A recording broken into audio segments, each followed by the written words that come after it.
हाय मित्रांनो, good morning. मी अनिकेत चावरे. स्वागत आहे तुमचं माझ्या मिनी ब्लॉगमध्ये. तर आम्ही चाललो आज ठाणगेवाडीला बाळोमाच्या दर्शनाला.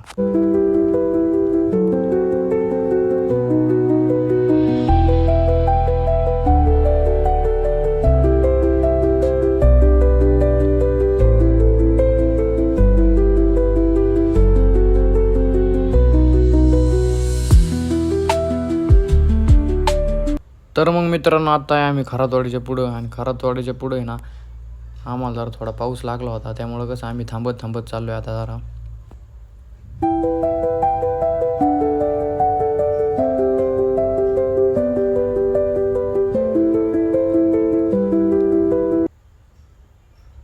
तर बघू शकता मित्रांनो, जाता जाता आम्हाला फोटोशूट करण्यासाठी एक मस्त असं लोकेशन दिसलं. विशाल म्हणलं आपण जरा इथं फोटो शूट करू. फोटोशूट करायला इथं थांबलो, पण फोटोशूट करायला काही इथं आम्हाला जमाना, कारण वारं बिरं ना असं सुटलं होतं आणि वातावरण पण खूप चेंज झालं होतं जरा. डगन ते तर बघा अख्खं काळं भांगार झालं होतं. हे फिल्टरमुळे तुम्हाला असं दिसतंय, पण अख्खं काळं भांगार इथं.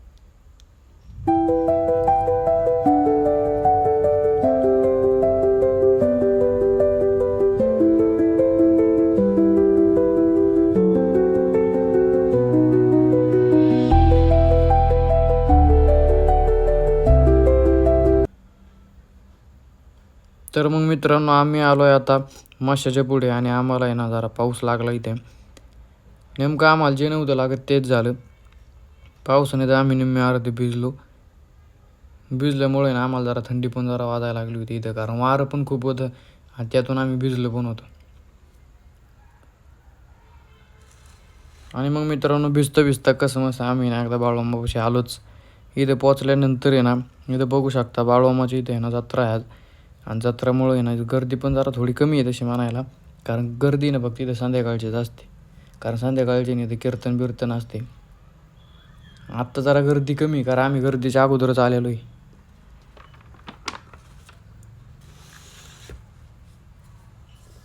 विशाला म्हणलं चल भाऊ आता आपण आज जाऊन दर्शन घेऊ आपलं. आत आल्यानंतर विशाल तर माझ्या आधी गेला भाऊ. मग काय मी पण आता आत आल्यानंतर आम्ही दर्शन घेतलं. विशालला म्हणलं तू जरा भांडरा लाव. विशालने त्याला भांडरा लावलं, मला लावलं पण, निम्मडवाळ्यात पण घातला माझ्या. हे बघा तुम्ही बाहेर बघू शकता, साऊंड बिऊंड आहे ना अख्खं झाकून टाकलेलं आहे इथं, कारण पावसाचं वातावरण झालेलं आहे इथं.